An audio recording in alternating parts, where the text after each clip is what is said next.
በጎዳና ንግድ ላይ የተሰማሩ ኢመደበኛ ነጋዴዎች ነፃ የሥራ ቦታ ሊሰጣቸው መሆኑን መረጃ ሰምተናል። አዲሱ አሰራርም ከመጋቢት 3 ቀን ጀምሮ በይፋ ወደ ስራ ገብቷልም ተብሏል።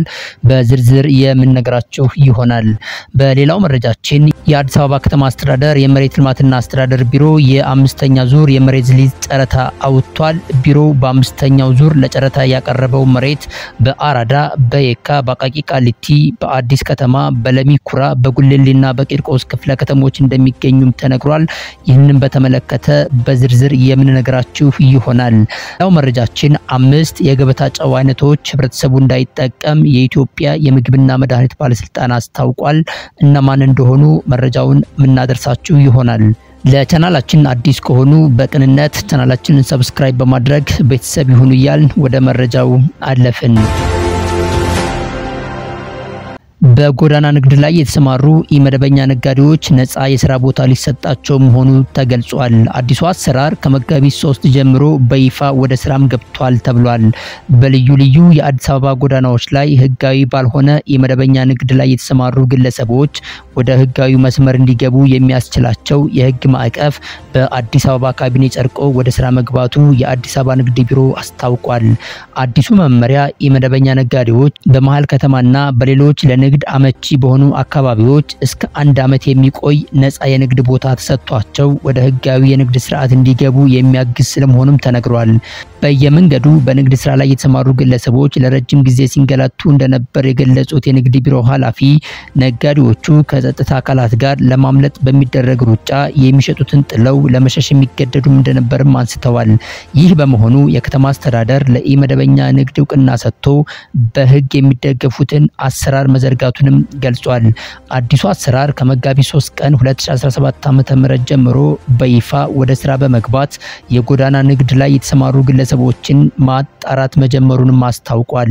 በዚህ አሰራር መሰረት የጎዳና ላይ ነጋዴዎች የኢመደበኛ ንግድ ስራ ፈቃድ እንዲያወጡ ተደርጎ ለ1 አመት ነፃ ቦታ ተሰጥቷቸው ከሰሩ በኋላ በራሳቸው መንገድ ሱቁን በመከራየት ወደ መደበኛ የንግድ እንቅስቃሴ እንዲሸጋገሩም እንደሚደረግም ተናግረዋል። አክለውም መንግስት የማሸጋገር ስራ ውስጥ እንደማይገባና የመነሻ ብድርም እንደማይሰጥም ተናግረዋል። በነፃ ቦታው ላይ ለመስራት መስፈርቶችን ማሟላት እንደሚገባ የገለጹት ኃላፊዋ መንግስት በፈቀደላቸውና በሚያመቻችላቸው ቦታዎች ብቻ መስራት፣ የቆይታ ጊዜያቸው መንግስት ባስቀመጠው የጊዜ ገደብ ብቻ መሆኑን፣ አንድ ነጋዴ በጧትና በማታ ፈረቃ ለመስራት መስማማት እንዲሁም ደግሞ እስከ ምሽት 3 ሰዓት ድረስ መስራት እንደሚሰሩበት ቦታ የተመረጡ ምርቶችን ብቻ መያዝ ከግዴታዎቹ መካከል እንደሚገኙበትም ተናግረዋል። በሌላው መረጃችን የአዲስ አበባ ከተማ አስተዳደር የመሬት ልማትና አስተዳደር ቢሮ የአምስተኛ የመሬት ሊዝ ጨረታ አውጥቷል። ቢሮው በአምስተኛው ዙር ለጨረታ ካቀረባቸው መሬቶች መካከል በአራዳ፣ በየካ፣ በአቃቂ ቃሊቲ፣ በአዲስ ከተማ፣ በለሚ ኩራ፣ በጉልሌና በቂርቆስ ክፍለ ከተሞች የሚገኙ ለተለያዩ አገልግሎቶች የተዘጋጁ ቦታዎችም እንደሆኑም ተነግሯል። በዚህ ዙር 427 የሚሆኑ ቦታዎች ለጨረታ መቅረባቸውም ተጠቁሟል። በተለይ አቃቂና ነፋስ ስልክ ላፍቶ ክፍለ ከተሞች በርካታ ስፋት ያላቸው ቦታዎች መቅረባቸው ነው የተነገረው። በአምስተኛው ዙር የሊዝ ጨረታ ለመሳተፍ የሚፈልጉ ተጫራቾች ለአንድ የጨረታ ሰነድ የማይመለስ 2300 ብር በቴሌብር በመክፈል የጨረታውን ሰነድ እስከ መጋቢት 12 ቀን 2017 ዓ.ም እስከ 9 ሰዓት ድረስ በሚከተሉት ድረገጾች ላይ መግዛት እንደሚችሉም ተገልጿል። በሌላ በኩል ተጫራቾች ቦታዎቹ በሚገኙበት ቦታ በመሄድ አጠቃላይ የቦታዎቹን ሁኔታ በማየት ማቅረብም አለባቸውም ተብሏል። አንድ ተጫራች በአንድ የጨረታ ዙር ከአንድ ቦታ በላይ መጫረት እንደማይችልም ተገልጿል። ተጫርቶ ቢገኝ ግን ከጨረታው ውጭ እንደሚሆንም ተመላክቷል። ተጫራቾች የሚወዳደሩበትን ቦታ ስፋት መነሻ ዋጋ ተባስቶ ከሚገኘው ጠቅላላ ዋጋ 50% የጨረታ ማስከበሪያ ዋስትና በባንክ ክፍያ ማስያዣ ወይም ሲፒኦ ለየቦታ ኮዱ ማስያዝ ይኖርባቸዋልም ተብሏል። ይህ ሳይሆን ቢቀር ወይም ከ50% ቢያንስ ተጫራቾቹ ያለምንም ቅድመ ሁኔታ ከውድድር ይሰረዛሉም ተብሏል። አንድ ተጫራች ሌላው በሰጠው ዋጋ ላይ ተንተርሶ ዋጋ ማቅረብም እንደማይችልም ተገልጿል።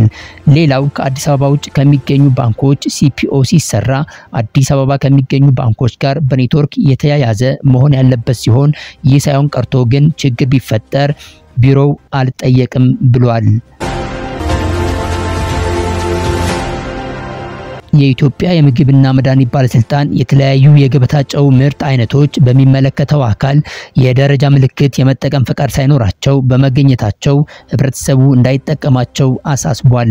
ባለስልጣኑ በቅርቡ ገበያ ላይ ባደረገው ቁጥጥር 5 የተለያዩ የገበታ ጨው ምርቶች የብሔራዊ የደረጃ ምልክት የመጠቀም ፈቃድ ሳያገኙ ምልክቱን ለጥፈው ገበያ ላይ ውለው መገኘታቸው የባለስልጣኑ የህዝብ ግንኙነትና ኮሙኒኬሽን ዳይሬክተር አሳስበዋል። በመሆኑም እነዚህ ምርቶች ጥራታቸውና ደህንነታቸው ያልተረጋገጡ በመሆናቸው ህብረተሰቡ እንዳይጠቀማቸው ሲል ባለስልጣኑ አሳስቧል። ጥቅም ላይ እንዳይውሉ ከተከለከሉ ምርቶች መካከል ሊኑ የገበያ ጨው፣ ታሪክ የገበያ ጨው፣ ቤይ የገበያ ጨው፣ ሺማ አዮዳይዝድ፣ ጂኤም አዮዳይዝድ ጨው በሚባል የምርት ስም የሚጠሩ መሆናቸውን አቶ አበራ ደመቀ ጨምረው ለብስራት ሬዲዮና ቴሌቪዥን ተናግረዋል። ውድ የቻናላችን ቤተሰቦች የዛሬው መረጃችን ይህን ይመስል ነበር። ቻናላችንን ሰብስክራይብ በማድረግ ቤተሰብ ይሁን እያልን መልካም ጊዜ ተመኘን።